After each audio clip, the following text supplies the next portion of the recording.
Haide să tragem. Haide să tragem până aici, ca să mă putem.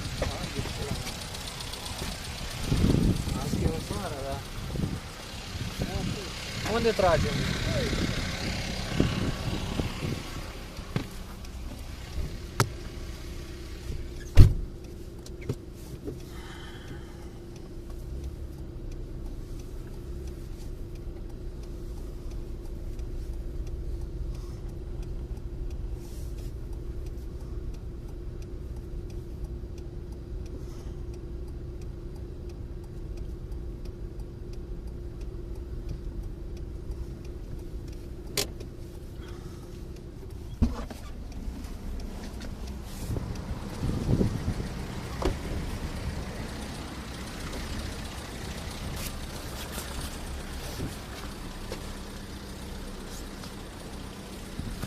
Vă dau asigurare, asta.